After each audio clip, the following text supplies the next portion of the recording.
That would not be good. Turning red. All right. So, welcome back, guys, to another live episode of Good Morning Hospitality. Today, we are talking about how U.S. inbound travel slump is happening, a surprisingly smart airline merger, Google turning AI chats into checkout lanes, and Marriott making loyalty a lifestyle. And of course, we have this very cool unhinged story that you really, truly can't make up. So, let's get into it.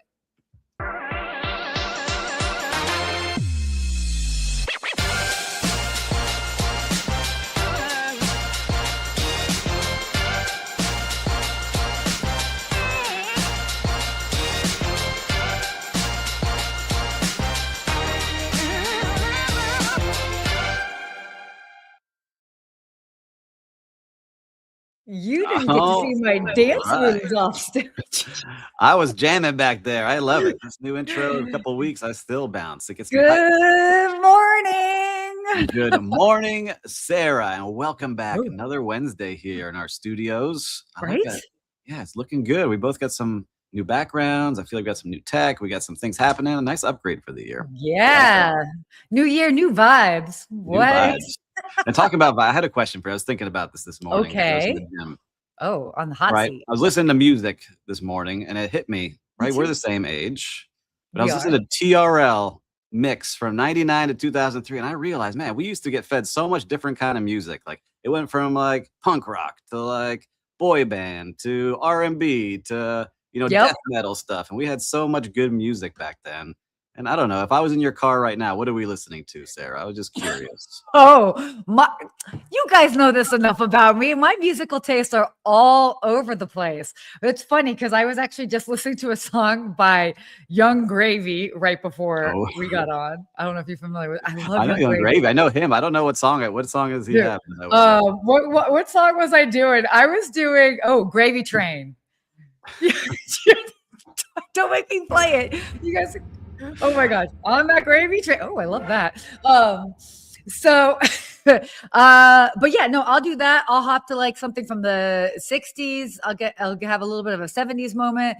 80s are always good. I've been really I've been listening to a lot of like old school R&B from the early 2000s. Like that's been my jam. R&B. I'm never the R&B guy, but I was just thinking about it. Golden Globes were on and all the music was kind of like early 2000s. They were playing as a soundtrack. Yeah. Then I was in another hotel. I was like, man, like I'm jamming. I started bobbing my head, and I did realize it was all stuff from when we were like in college, and like, all right, we're getting old, but it was the good music back then. So anyway, I'm getting sidetracked in our coffee talk this morning about that's all right. The importance of the vibe it sets. Well, I love that you say that because first of all, anybody that knows me, or whenever you're out with me, I will always be like, oh, interesting song choice. Interesting song. I really should have been a DJ. Or maybe I was in another life. But I'm always hearing the music in different places. And yeah, I've noticed a lot lately. Early 2000s is everybody's playing it.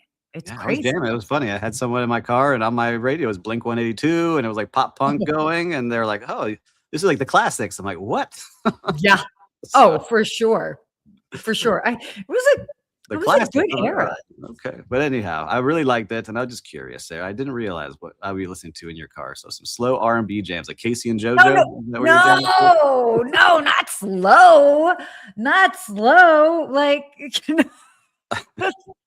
I don't know. You know what we should do offline? By the way, and I love this feature. We should create a Spotify jam. And then it'll show you what musical taste. We'll do Sarah list and a Steve list, and we'll have listeners come and choose and listen and listen with us. All right, we'll do that after. I like it. Cool. You're like, all right, enough talk about music. Sorry, guys. Sorry, listeners. Tell us, what are you listening to in your car? I'd be curious. If we're in the car with you, what band are we listening to today? Oh, and then if there's a beat, I'll be like, and then sometimes I'm like, oh, who's looking over?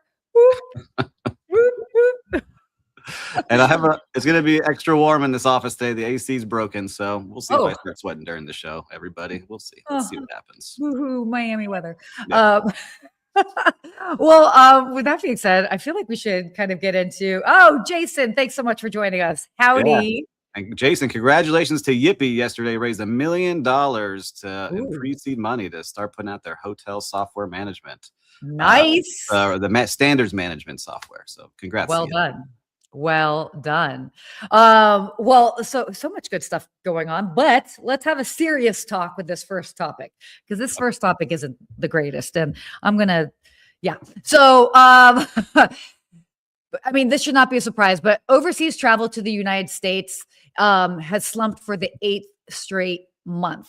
Yeah, I mean, again, it fell again in December. This should not be a surprise. This is the 8th straight month of it, and it's interesting because it's not like we're just in this like interesting like stuck sort of place with it.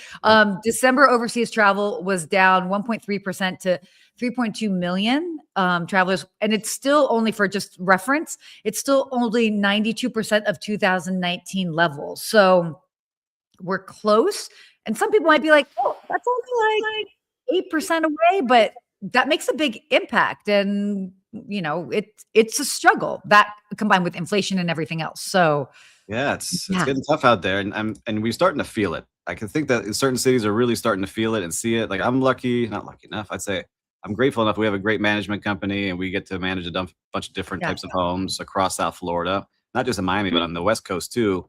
And the West Coast is really depending on a lot of people from Canada coming down, and a lot of mhm, those homes are sitting vacant right now. Those vacation homes that last year were booked up during this time, and you see it as a big, big drop. And yeah.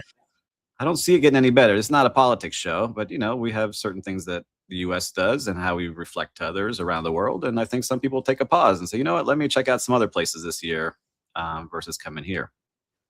Oh, sure. Well, and it is interesting because there are definitely conflict, and I feel like this has been talked about before, but there are conflicting messages coming out.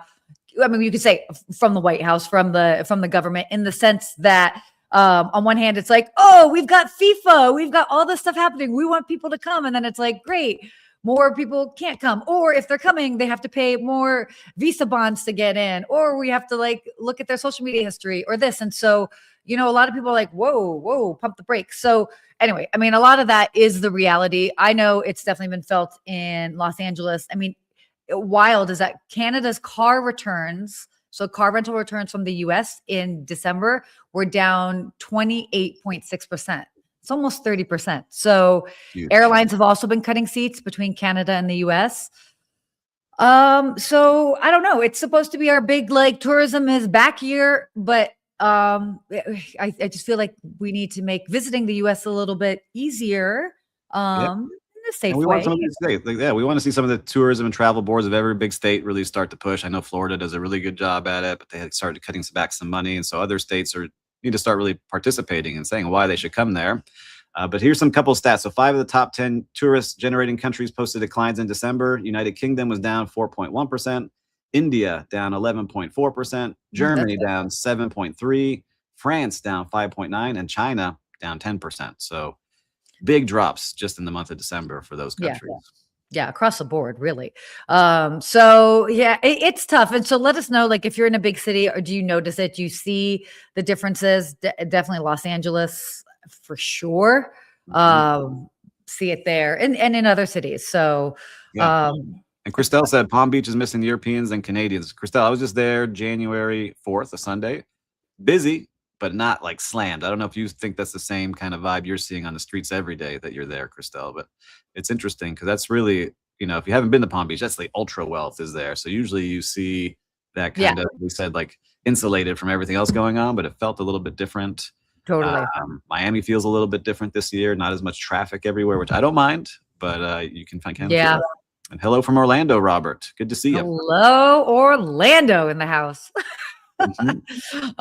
Well, there you go. I mean, that's what's going on. We're all sort of feeling the pinch, but hopefully there's some changes happen soon. I mean, obviously that would be like a lot of changes, but hopefully, because again, like we all want to have a strong, thriving economy, and a lot of that relies on having visitors come to town that want to come and spend their money here. So Good to see you from Switzerland. Switzerland. And Lou shouting or saying many of his Canadian friends have canceled cruises from US as well as land trips. Yeah, look, Yeah. just saying here, Visit Florida said it's down 15%, which is it's a big number coming through the Yeah. month of 2025. So That's a lot. That is a lot. So anyway, that's the reality of what's going on. But let's go ahead and switch gears just a bit. Talk about this interesting inside the Sun Country merger.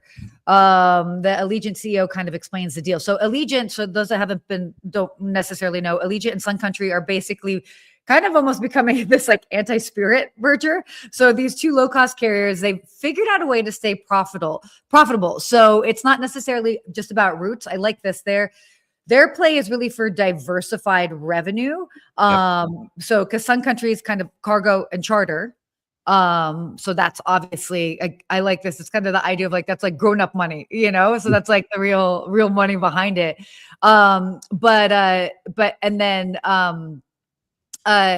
Sorry. And then, so the other side of it is that it's very much like the very specific routes to certain locations. So it's this interesting combination of like cargo and business, then also leisure travel. So I think it's kind of a smart move. Yeah, and this one is not, it doesn't, no one looks like they're going out of business. They were saying Sun Country has a good, strong balance sheet. They have money on the books. It looks nice. And it really is just coming together to make a better product for all of the consumers out there and their customers.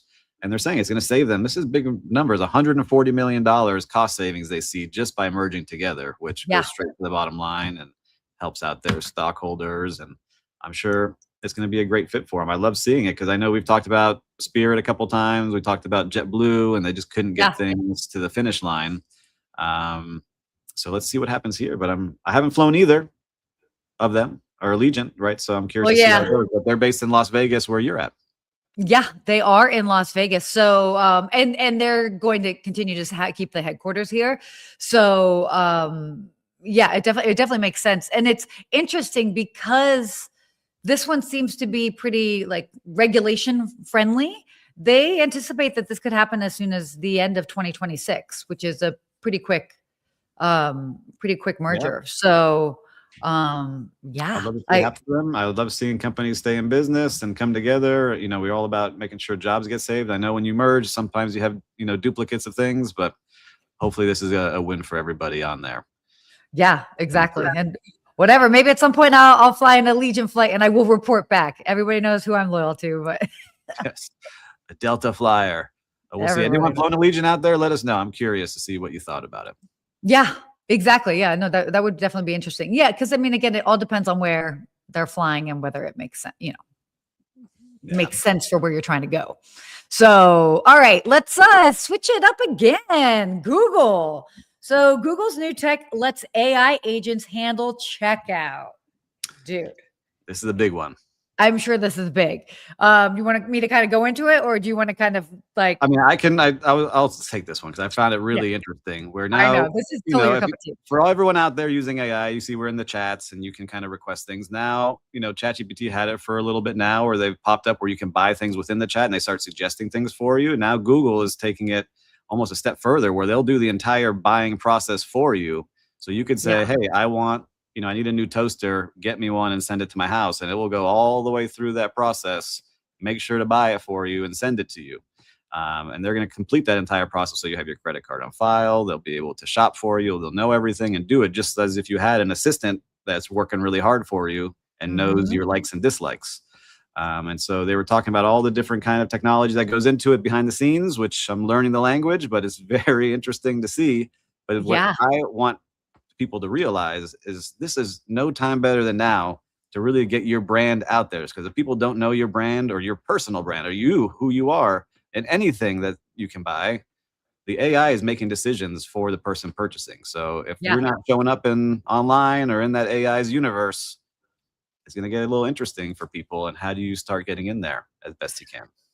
Well, and it's interesting because it's like they've got it obviously makes sense for easier purchases, but what's great is that they're really building building the sort of like guardrails for more complex purchases. So it's very much like discovery to checkout, and then I like even post purchase as well, all in one flow. This is very big news, and. I feel like I need to play around with it a bit more because I have not. But it's very cool. Yeah. It's very cool to see what's going to happen here because I could see it already. Like if you're on a trip on your own, right? Like you're doing your thing. You're out of the city. You know you want to go to that museum, but you don't want to like go online and buy the ticket and do the whole thing. You tell AI, hey, I'm going to lunch. Buy this ticket for this time zone, or so I can get in to go see the statue of David, and it will do it for you, and then send it to your Apple Wallet at some point, right? That's where this is all going. Yeah. I see Lou said he's not interested in at all in AI buying my stuff. I hear you. It's now going to get to a point where you will get used to it, I feel like, because it's going to be everywhere. It's already starting to trickle into everything. Even when you're doing Google searches now, that AI summary at the top is telling you everything summarized, and it'll say, it's starting to suggest things that you can buy. ChatGPT is doing it for me now too on a lot of things, right? Suggesting things. It has this daily pulse every day that suggests things based off of what I was asking it before and how it can be a better daily pulse the next morning. And so I've told it to look out for purchases on a trip that I'm going. I told him I'm going to Moab, Utah. So, hey, tell me about things I should do and what I need to do to make it happen. And it told me, here's everything you need to do. You need me to go buy it for you. I love that. I mean, that and like building out like a timeline for it and like when you should be ordering this, it's coming.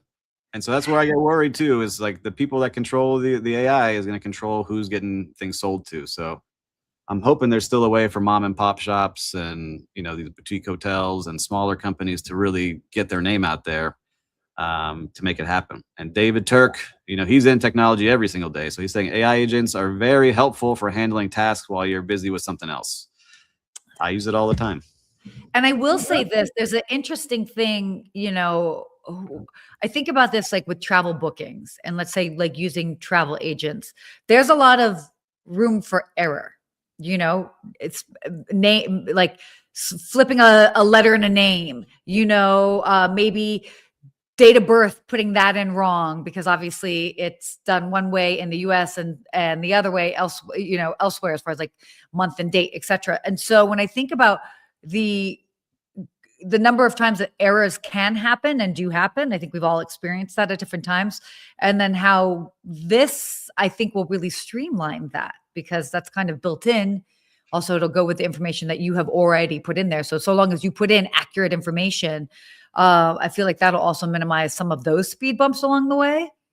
I think a good homework assignment for all the general managers listening or any leaders listening right now or hotel owners, anyone that's listening right now, go on to ChatGPT or onto Google and type in, tell me the top 5 hotels in whatever city you're in. And if your name is not showing up, you really need to work with your PR company and your marketing company because that's what's going to start happening. It's going to be the top 5 or top 10 and everyone else is going to be out because you're not going to have as many people researching like we used to do, like go on Expedia and TripAdvisor and Google reviews and really like study every hotel and look at every review, right? It's going to be very different coming up. So that's your homework, leaders. See if what's coming up for you and see what you need to do to make it happen. I like that. Good homework. Oh my gosh, check it out. The sun's coming the sun. Yeah, I know, right? There's a new studio and the window. She's got sunrise coming right in. Look at glowing. It's glowing. It is glowing. Sorry for the distraction there with that. Okay. So definitely interesting times when it comes to AI and what Google's doing. So let's go ahead and talk about Marriott and how they are expanding their loyalty strategy with ICC cricket partnerships. So Marriott's message is really clear with this. Loyalty can't live just inside the hotel anymore. We've kind of seen this before. We're continuing to see it. It's got to show up in real life. And what are the different partnerships, different sports? And cricket, by the way, is not just a sport. It is a travel trigger, just like so many of these other things, from golf to tennis to soccer/football, so people basically are planning their entire holidays around it. And so Bomboy, this is kind of cool, is the official ICC's accommodation partner throughout 2029. So this is, I mean, I'm not a cricket person, but I can see that. I'm not either, but I know that the top cricket fan is the #1 like athlete in the world with followers, right? The cricket is a gigantic sport, especially in that part of the world. I wish I knew more about it. But people travel just for those tournaments. They see this tournament coming, just like FIFA has with the soccer tournament coming to the US. People are planning their entire summers around these things. And like we've been talking about, now travel is about the experience. So it is hospitality. It's that memory making event. So that sports location. It's about what comes around those things and all the festivals and food and drinks. It really is a special partnership that I think will do a fantastic job. And I think we're going to see more and more companies doing this because it's not just about the hotel. It's about what am I experiencing around that hotel. It's not about just about points, but it's about access. And then loyalty is kind of like the backstage pass for that. Yeah. And so I can see myself now using, because I'm not the most loyal points guy. I know you're very driven on certain points. Like I look for like really good deals and which hotels I like, but if it's around a certain event, right? And I know that I can get a better rate and I can be taken care of because I'm coming for that event. That's what I'm going to be excited about coming through. I'll check. Yeah, no, for sure. So it'll be interesting to see how that ends up kind of, I think it'll be interesting how it moves forward, because obviously you'll have these bigger brands that'll be fighting for that access, because you can't just have, one hotel brand always having the access. So you'll have other ones trying to kind of vie for that. So, that's going to be the interesting part. Yeah, this also kind of makes me think about what else was going on in the world now with like coffee shops, right? Like Polo has their coffee shop, Ralph Lauren. And there's a couple other brands out there, like Tiffany has their coffee shop, but now more and more brands are starting to get into that space. So it's like kind of everyone wants the experience of what they like, that lifestyle. And I think that's what these hotel brands need to do more and more of. So I'm excited to see what happens. For sure. Yeah, it's definitely going to be very interesting. Okay. So we have a new segment that we're wanting to do. I have the sun directly in my eye. It's so funny. If you're watching this, we've watched the sunrise come in on Sarah's face. It's all good. I have to fix it. Yeah. So listeners, as you listen to this podcast, Sarah has left us in the studio to put the shades down in her new office as the sun comes up. But that's the kind of probes we are here live. We want to make sure you get top quality. Had to do it, guys. That feels so much better. I also couldn't see my screen. Okay. Appreciate it. Live and crazy. Okay. It's okay. We know where it is for next week. So I am really excited about this because we obviously cover all the serious things that are happening in travel, hospitality, hotels, but sometimes stuff happens that you can't make it up. So we're kind of doing a new Unhinged series, crazy things that are happening. And this one I think is kind of wild. I don't even know how this ended up happening, but a woman boarded a Batik Air flight dressed as cabin crew. So basically this 23-year-old boarded a flight dressed as cabin crew. Oh, it's almost like Catch Me If You Can, but like budget and chaotic and all that. And so she allegedly had a real boarding pass. So she got through screening and the crew only caught it mid-flight when she couldn't answer basic work questions. So crazy. People that pick you back up. I just want to see the badge that she has on. Let me see. Yeah. Take a look at this. I want to see. Look, she even printed out a badge. She got a little clip that she got from the store. She thought about this. She's like, all right, I'm going to get on here. I'm going to make sure I look just the part. But what do you think is going to happen when they start passing out snacks and drinks on this plane? It's like, or go get the snacks and you're like, where are they? But so what's interesting is why this happened. So I don't know if you saw that, but she reportedly failed an interview to become a flight attendant. And so she did this so her family would think that she actually got hired. I'm like, what? It's amazing. Can you imagine? Okay, I applied to be the CEO of a certain company. They didn't hire me, but I'm just going to show up and walk through like, I got it anyway. Yeah, this reminds me. I'm going to engage myself here now again, but on Seinfeld, Kramer would just show up to work at this place with his briefcase, and he was TCB, taking care of business. And, didn't pay him. He was just showing up every day. And finally, like, who are you? What are you doing here? So this is what this lady did. Amazing that she had to prove to her parents, I'm a flight attendant now, mom and dad. And they probably went with her to the airport to see if she got on the plane. That's what happened. But air travel's stressful enough. We don't need surprise cast members showing up and being like, hello. And it's like, wait, are you actually? But it also brings up this whole thing about identity verification. It's not just the uniform. Like, what is going on? You would think. Yeah, it's like what people say. Like I've done it. No, I've done it, but you can see it. If you walk around with a clipboard at an event, you're usually pretty good. You can walk anywhere as long as you look official with a clipboard. You're good to go. So I do have a friend of mine in Los Angeles who can get into any party ever. I can't tell you the number of parties he has snuck into. And I too had to sneak into, I was working an event, but I had to get in because I'd like change name tags on the table. And I had on a gown. It was like a black tie event. I had on a gown and I just walked right in. And because I walked in, I mean, I was on a mission, but because I was on a mission, nobody bothered me. And I was like, I just snuck into this event. Like I don't have actual access. So walk as you belong, just like she did. I'm curious, listeners, how would you sneak in somewhere? Let's get this on here. If you could be like this flight attendant, what would you do to sneak into a major event or hotel? Or maybe you already have. Let us know what works. Yeah, there you go. So, okay. Do you think we have time for a little real-time recap? I think we got some time. Okay, cool. Why don't you begin? All right, real-time recap. What I saw in hospitality out on the streets this past weekend. You know, I don't usually do this, but I went back to a place that I did not like. It's a place called Upper Buena Vista, and it's a little pocket in Miami. Next time you're around, I want to show it to you. And they took this city block basically and turned it into like a Bali Tulum vibe. But I went 3 years ago, and the shops weren't open yet, and it wasn't fully done, and it was just boring. This time they've added wellness, so there's a whole like ice bath and sauna and yoga area. Then you have all these cool shops and cafes, all within a jungle setting. They put new music in, which was, again, talking about the vibe, which was kind of like you felt like you were in a different country. And then you had people walking around cleansing the aura, which was kind of cool to see, like walking around with these incense and smoke just through this giant kind of open area. And they do it often. And then they had a farmer's market. It's just cool to see a place like that activated that was full of all different interesting people.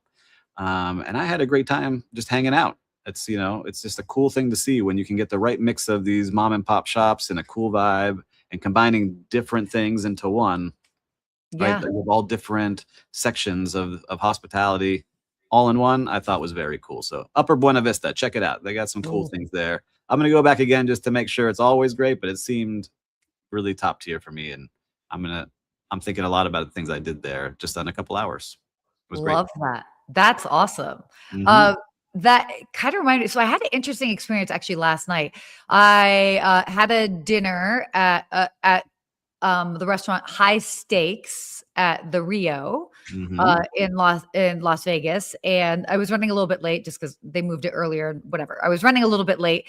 And I mean, we've all been there where, you know, you kind of, it's a group dinner and then you get there and you say to the hostess, oh, I'm here meeting a group. And half the time they're like, yeah, go in. Like they don't care. And this was very simple, but I thought it was awesome. So I was like, oh, I'm meeting a group here. And they're like, Sarah? And I'm like, yes. And they're like, oh, yes, we've been expecting you right this way. And it was so simple. They knew, they were able to put that together. Now, obviously, that might be more challenging to do if you have multiple people that are coming. They can't remember everybody's name. But it turned what could have just been like, oh, yeah, just go on in. Good luck finding, which is, I feel like has been the norm in all of my dining experiences as of late, to make it super personal. And it just set the tone. And again, I love these reminders because these are things that we know, or maybe we've experienced them at one point or another. And I feel like we've kind of lost the way. Like we've lost that little nuances over the years. So that was a nice little moment. I'm like, okay. Yeah, it just shows that they care, right? Yeah. And even if it is forced, it just, you know, it's just a good training to make you feel like, oh, they know me. They're going to take care of me. They knew my name. They know what I need. And we're going to be good to go. And so I like David again saying people want more places to gather. He loves Upper Buena Vista. Yeah, he came out that day with us. It was great. And then Rebecca Parker on YouTube, you're back. What are we talking about? We're talking about all things hospitality, Rebecca. And you can subscribe and join us every Wednesday to make sure that you catch what we're talking about live. Yep. Good thing. So quote of the week. Do we have one? Do we have a quote of the week? I don't think we have a quote of the week this week. Ooh, that's okay.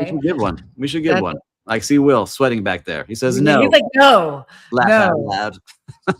I will give a quote that I think you can never go wrong with. And I think it's always one that we should be reminded of. And it's the golden rule. So long as you live your life by the golden rule, do unto others as you would like done unto yourself. I feel like so many things would be different in this world. I agree. I agree. That goes for anything, right? Yeah. It's everywhere now in our world. We just need a little bit more kindness, a little bit more patience. Sure. Just treat people how you want to be treated, but some people like getting treated badly. So I don't know. Well, they can save that for their weekends. Okay. Yeah, that is true. Well, man, what a great show here. Man, we nailed it right on there. 30 minutes of great news. I know. Here in hospitality. We shared a lot of things, everybody. So if you found something really fun, interesting, informative, make sure to pause this right now. Send it off to one of your friends because they're going to enjoy it just as much as you did. And make sure to subscribe. Definitely. And let us know. Did you like our new little segment with Unhinged News? Yes. I want to do a whole show of just unhinged stuff. I think that would be, oh my gosh, there's so much cray-cray in the world. Like we could just cray cray. I mean, that's me being nice, but it's like this cray-cray in the world. That's like, you know what I'm talking about. Like something that you hear and you're like, all the time. It's just that. So that type of news. Let us know. Maybe if things get wild and crazy and you guys really like that, we can do a random one-off where it's just. We're doing it. I want to do that one. Okay, done. Yes. All right. Well, listen, until next week, everybody. You know it. Stay hospitable.